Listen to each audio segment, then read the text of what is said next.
नमस्ते, konnichiwa minasan. तपाईहरुलाई स्वागत छ हिरागानाको डे 1 मा। आज हामी जापानिज अल्फाबेटको हिरागानाको डे 1 मा आ इ उ ए ओ सिक्ने छौं।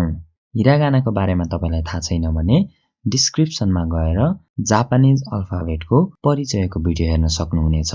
र आउनुस् आज डे 1 लाई सुरु गरौं। हिरागाना डे 1 आ इ उ ए ओ।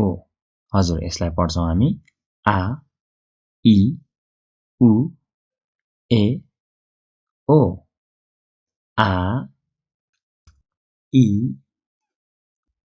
उ ए ओ। तपाईले अब यो आ लेख्दाखेरि स्टेप 1 मा यहाँबाट यसरी स्ट्रेट तान्ने, त्यसपछि स्टेप 2 मा माथिबाट तल तान्ने र 3 मा यसरी घुमाउने। हेर्नुस् यसलाई कसरी लेख्न सकिन्छ। 1 2 3 1 2 3 र अर्को लेटरमा जाउँ। अर्को लेटर हो ई। यसलाई हामीले 1 मा यताबाट यसरी तान्ने र अर्को 2 मा यसरी तान्ने गर्नुपर्छ। हेरौं यसलाई कसरी लेखिन्छ। 1 2 यो हो ई। 1 2 यो हो ई।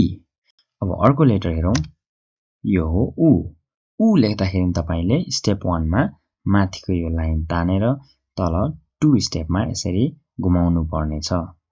हेरौं यसलाई कसरी लेख्ने। 1 2 1 2। हजुर यसलाई भनिन्छ उ। र अर्को छ ए। ए लेख्दा पनि स्टेप 1 मा यहाँबाट माथिको लाइन तान्ने र स्टेप 2 मा यहाँबाट यसरी स्ट्रेट तानेर तल लगेर तलबाट यसरी घुमाउने। हजुर स्टेप 1 मा यहाँबाट तान्ने, 2 मा स्ट्रेट लाने, तल सरेर तान्ने, यहाँबाट यसरी घुमाउने। यसलाई ए भनिन्छ। अब आजको डे 1 को अन्तिम लेटरलाई पनि हेरौं। अन्तिम लेटर छ ओ। यसलाई ओ भनिन्छ। यसलाई 1 स्टेपमा यहाँबाट तान्ने, 2 स्टेपमा माथिबाट सट्ट तल ल्याएर सट्ट घुमाउने र 3 मा यता एउटा 10 कोर्दिने। यसलाई ओ भनिन्छ। 1 2 3 1 2 3। हजुर यसलाई ओ भनिन्छ। हजुर आज तपाईले सिक्नुभयो आ इ उ ए ओ। आ इ उ ए ओ। आ इ उ ए ओ।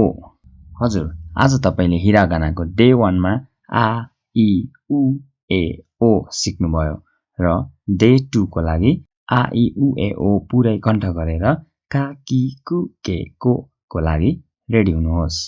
Thank you so much. आरिगातो गोजाइमासु। सायोनारा।